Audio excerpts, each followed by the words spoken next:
A to Z YouTube channel में मैं शाहिद आपका इस्तकबाल करता हूँ, वेलकम करता हूँ, खुशामदीद कहता हूँ।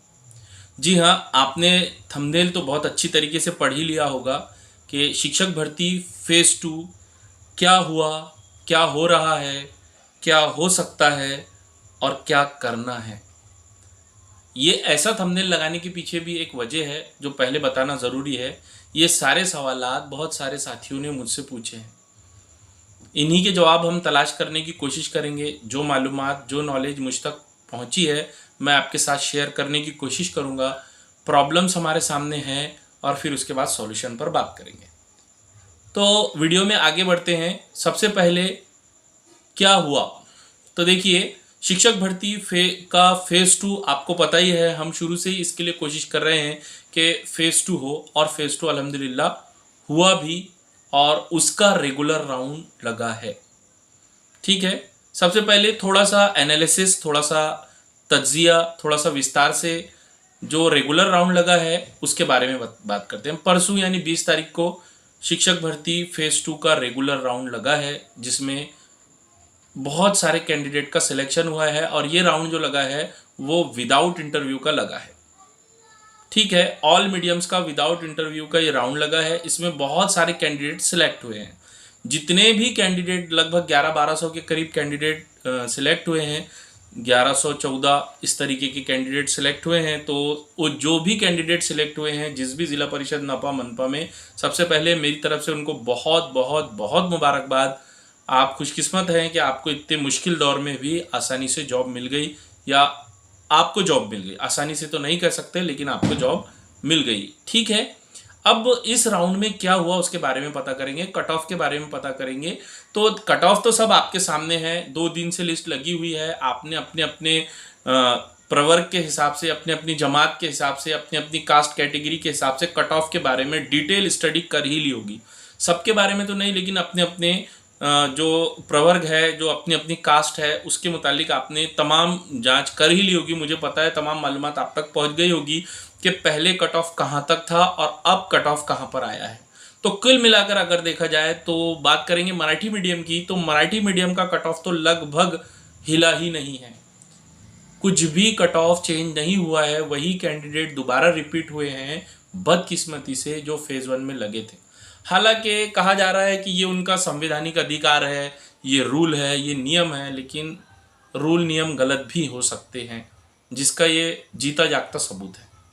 जब एक शिक्षक भर्ती में आप लोग एक मर्तबा सिलेक्ट कर चुके हैं किसी कैंडिडेट को, तो फिर अगलों को चांस देना चाहिए। ये रूल है, यही इंसाफ है, यही न्याय है। खैर, रूल पहले से ही था, सबको पता था, इसलिए वो लोग रिपीट होने वाले थे, ये भी पता था, वो लोग रिपीट हुए। और कट ऑफ मराठी मीडियम का तो बिल्कुल नहीं हिला।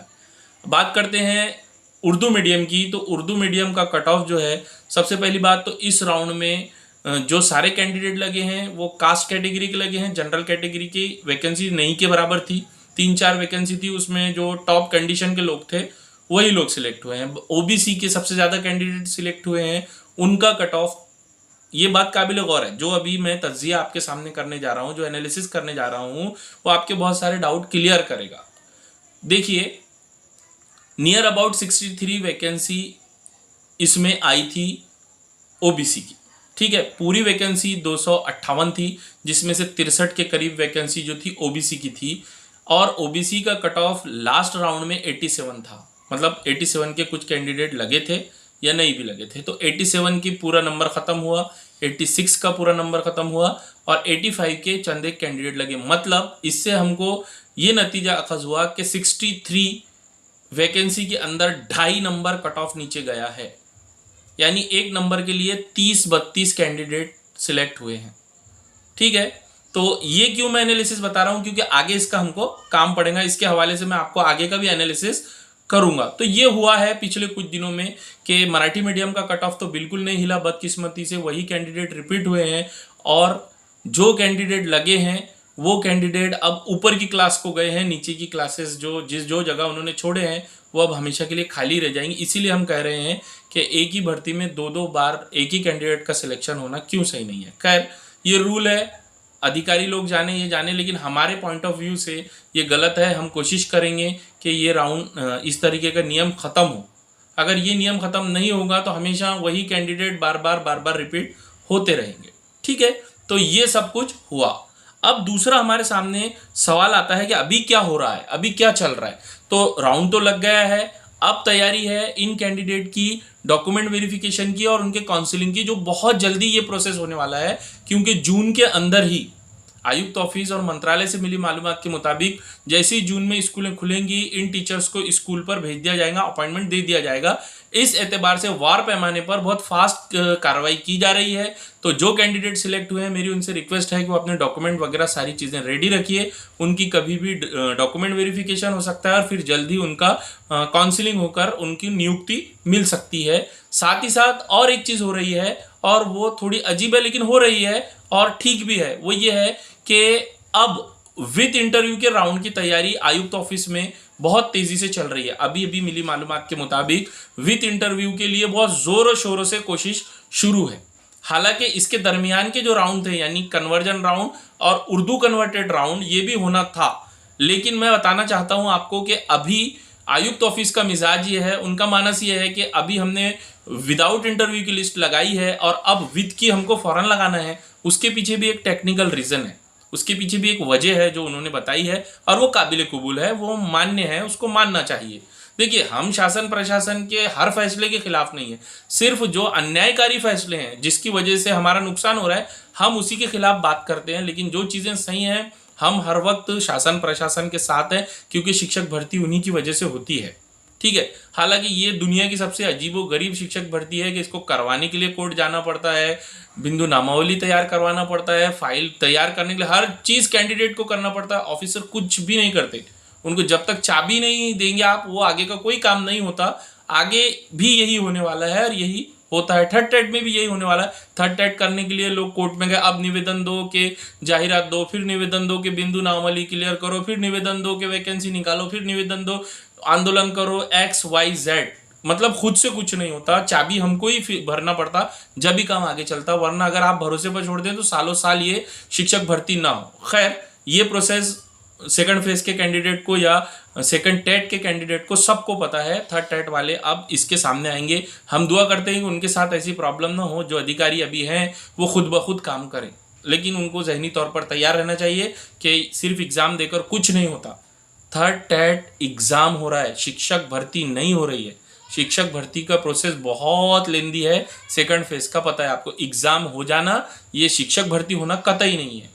एग्ज़ाम मैं भी दे रहा हूँ थर्ड टेट का, इसलिए मुझे मालूम है ये बात। अभी हम सिर्फ एग्ज़ाम देंगे, फिर रिजल्ट आएगा, फिर हम इंतज़ार करेंगे कि कब सेल्फ सर्टिफाई करेंगे, कब मार्क आएंगे, कब बिंदु नामावली क्लियर होंगी। बहुत लंबी कहानी ये चलती या रहती है यहाँ पर।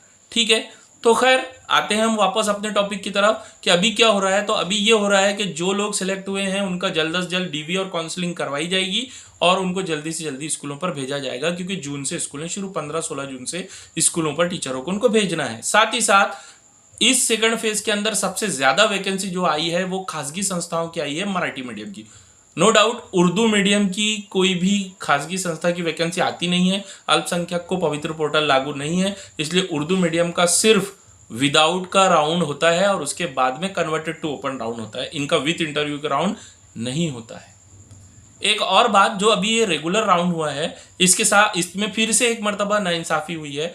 फेज़ 1 में जो राउंड हुए थे उसमें 2 नाइंसाफ़ियाँ हुई थी, इसमें एक अभी भी हुई है, एक कम हुई है कि उर्दू मीडियम के अंदर अदर मीडियम के कैंडिडेट नहीं आए। ये तो एक तरीके से 50% रिलीफ मिला है उर्दू मीडियम के कैंडिडेट को। लेकिन अभी भी एक प्रॉब्लम, एक नासूर, एक कैंसरियस सिस्ट अभी भी बाकी रह गई है, और वो है आइसोलेटेड का। मैंने इससे पहले बार बार ये मुद्दे पर वीडियो बनाए हैं कि बहुत सारे कैंडिडेट ऐसे हैं जिनकी पूरी एजुकेशन 10वीं 12वीं डीएड बीएड किसी अदर मीडियम से हुआ। उन्होंने 10th में सिर्फ एक 100 मार्क का उर्दू का पेपर दे दिया और उर्दू की जगहों को हथिया लिया है। ये गैर कानूनी है, गलत है, नाइंसाफ़ी है, लेकिन ये एक लूप होल है जिसका फ़ायदा उठाया गया है।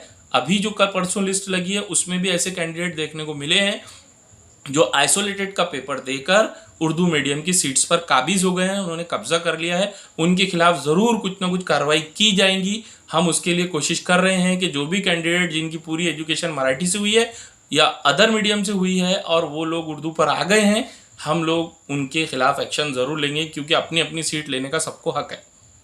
ये क्लियर कट बात है। आप धोखा नहीं दे सकते, शासन प्रशासन की आंखों में धोखा धूल नहीं झोंक सकते आप, ये बिल्कुल गलत बात है, ये नाइंसाफ़ी है और इस नाइंसाफ़ी के खिलाफ लड़ना हमारा संवैधानिक अधिकार है। जो लोग लगे हैं वो यहाँ भी भुगतेंगे, आगे भी भुगतेंगे, क्योंकि किसी एक की जगह नाजायज़ खाना बहुत गलत बात है, चाहे वो कितना भी बड़ा आदमी हो, कितना भी छोटा आदमी हो। खैर, वहाँ से आगे चलते हैं। अभी विथ इंटरव्यू की यादी लगेंगी, फिर स्कूलें खुलेंगी तो बच्चों के सामने वो बच्चों उनका 30 मार्क का डेमो होगा। जो लोगों को प्रेफरेंस आएंगे अभी विथ इंटरव्यू के, लेकिन विथ इंटरव्यू की बहुत सारी अघोषित गलत चीज़ें भी चलती हैं, लेन देन के मामला भी चलते हैं, उसको भी उनको देखना है, वो कोई फ्री की जॉब नहीं है। अब एक बड़ा सवाल पैदा होता है कि क्या हो सकता है, आगे क्या हो सकता है। देखिए, पहले क्या हुआ उसके बारे में हमने पता करें कि रेगुलर राउंड लगा, उसमें क्या इंसाफियाँ हुई, क्या नाइंसाफियाँ हुई, वो सब पता करें। फिर दूसरा क्या हो रहा है, तो मैंने आपको बताया कि अब तैयारियां चल रही हैं काउंसिलिंग की और इसकी। फिर उसके बाद अगला सवाल हमारे सामने है कि क्या हो सकता है। तो अभी बहुत सारी चीज़ें हो सकती हैं। क्या हो सकती हैं? कन्वर्जन राउंड हो सकता है, कन्वर्टेड राउंड हो सकता है, बिल्कुल। अभी मेरी मालूमात के मुताबिक 474-75 जगह खाली है, 450 के करीब वैकेंसी विदाउट इंटरव्यू की बाकी है, हर मीडियम की मिलाकर। उर्दू मीडियम की 258 वैकेंसी आई थी, 100 फिल हुई, 158 वैकेंसी कन्वर्ट ओपन राउंड में मिल सकती है हमको और मिलेगी भी, और यही इसी के लिए हमको कोशिश करना है। जो कोई उर्दू कन्वर्टेड राउंड को लेकर इंटरेस्टेड है वो प्लीज़ मुझसे कांटेक्ट करें, मेरा नंबर आपको मिल जाएगा अलग अलग ग्रुप से, मुझसे कांटेक्ट कीजिए आप। हम लोग उसके लिए प्रॉपर तरीके से तैयारी हमने शुरू भी कर दी है। हमको आपके साथ की ज़रूरत है, सब साथ मिलकर अगर कोशिश करेंगे तो वो राउंड जल्दी से जल्दी लग जाएगा। लेकिन अभी फ़िलहाल की मालूमात के मुताबिक फ़ेज़ 1 में जो परमिशन उसके लिए ली गई थी वो परमिशन अब रद्द हो गई है। आगे से जो जो डिपार्टमेंट से परमिशन लेना पड़ता है वो मंत्रालय में जाकर प्रपोजल तैयार करके, और उसके लिए हम लोग और हमारे साथ बड़े रहनुमा संगठन के लोग काम कर रहे हैं और इंशाल्लाह जल्द ही वो राउंड लगाने की कार्रवाई शुरू की जाएंगी। लेकिन अभी मिली मालूमात के मुताबिक ये राउंड विथ इंटरव्यू के राउंड के बाद ही हो सकता है, क्योंकि अगर उसके लिए रुका जाएगा तो 8-10 हज़ार जो विथ इंटरव्यू के कैंडिडेट हैं उनको बहुत वेट करना पड़ेगा, साथ ही साथ खासगी संस्थाओं को वेट करना पड़ेगा और इससे बहुत माहौल बिगड़ सकता है। तो बिल्कुल ये मत समझिए कि ये राउंड ज़रूर होगा, लेकिन कैसे होगा, क्या करना होगा, अगला सवाल मेरा वही है कि क्या करना होगा। तो सबसे पहले हमको एकजुटता दिखानी होगी, ऑल मीडियम्स की मिलाकर 474 वैकेंसी है, सबको साथ आना होगा, सही गाइडेंस और मार्गदर्शन में काम करना होगा, आयुक्त ऑफिस मंत्रालय वगैरह से परमिशन निकालने के लिए कोशिश करना होगा, जैसे फ़ेज़ 1 में की थी हमने। उसके बाकायदा GR मौजूद हैं, सारी चीज़ें मौजूद हैं, तरीक़ाकार मौजूद हैं, उस पर कोशिश की जा रही है, होनी चाहिए। तो मायूस होने की ज़रूरत नहीं है। होप नेवर डाई, उम्मीद कभी नहीं मरती, वो अभी भी बाकी है। तो कन्वर्जन राउंड जो ऑल मीडियम्स का मिलाकर होता है, और उर्दू राउंड यानी Urdu converted to open round, ये 2 राउंड विथ इंटरव्यू के बाद होंगे। आज ऐसी मालूमात मिली है, हालांकि वो होना चाहिए था अभी, रेगुलर राउंड के बाद कन्वर्जन राउंड होना चाहिए था, जैसे फ़ेज़ 1 में हुआ था। उसके बाद कन्वर्टेड टू उर्दू राउंड या Urdu converted to open round होना चाहिए उर्दू का, और फिर उसके बाद विथ इंटरव्यू का होना चाहिए। लेकिन चूँकि वही मामला है कि परमिशन नहीं ली गई, अब वो हम लोग इस पर ज़्यादा बात नहीं कर सकते, लोग नाराज़ हो जाते, अधिकारी लोग नाराज़ हो जाते। हालांकि ये उनका काम है परमिशन लेके रखना, काम को सही तरीके से करना, पद्धत से करना, लेकिन पता नहीं किस बात के ऑफिसर है, किस चीज़ का काम है। हर चीज़ के लिए आंदोलन करना पड़ता, निवेदन देना पड़ता, पाठ पुरावा करना पड़ता, जाके जगाना पड़ता, पता नहीं कैसा काम करते। धक्का प्लेट गाड़ी है, धक्का दो तभी चलती है, वरना नहीं चलती है। इससे बेरोज़गार, अभियोग्यता धारक, एस्पिरेंट्स कितने परेशान हैं ये हम ही जानते हैं। हर चीज़ के लिए एक ही सवाल मिलता है, उसके लिए पाठ पुरावा करना पड़ेगा, फॉलोअप लेना पड़ेगा, कोशिश करना पड़ेगा। कितनी चीज़ों के लिए कोशिश करना पड़ेगा, समझ भी नहीं आता। खुद ब खुद ये लोग क्या कोई काम कर ही नहीं सकते। खैर, फिर भी अब कन्वर्टेड टू ओपन और कन्वर्जन राउंड के लिए हम लोग टीम बनाकर काम कर रहे हैं। साथ ही साथ आखिरी में बताता चलूँ कि 27 तारीख से टेट 3 के भी एग्ज़ाम स्टार्ट होने वाले हैं। टेट 3 के लिए सबको बेस्ट ऑफ लक। सब अच्छी तरीके से टेट 3 की तैयारी कीजिए, कोशिश कीजिए कि अब ज़्यादा से ज़्यादा उसमें मार्क लें हम, और बाकी की कार्रवाई तो आगे होती ही रहेगी। पेपर को अच्छी तरीके से सॉल्व कीजिए।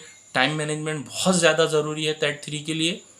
ये सब चीज़ें आज मुझे आपसे करनी थी। ये सारे आप लोगों के ही सवाल थे जो मुझसे बार बार पूछे जा रहे थे, इसलिए मैंने सोचा कि अलग अलग जवाब देने की बजाय मैं इस पर एक वीडियो ही बना लूँ। तो अगर आपको ये मालूमात पसंद आई है, इस तरीके की वीडियो आपको आगे और भी देखना है, तो मेरे चैनल को सब्सक्राइब कीजिए, वीडियो को लाइक कीजिए और ज़रूरतमंद लोगों तक इसको शेयर कीजिए। Thank you.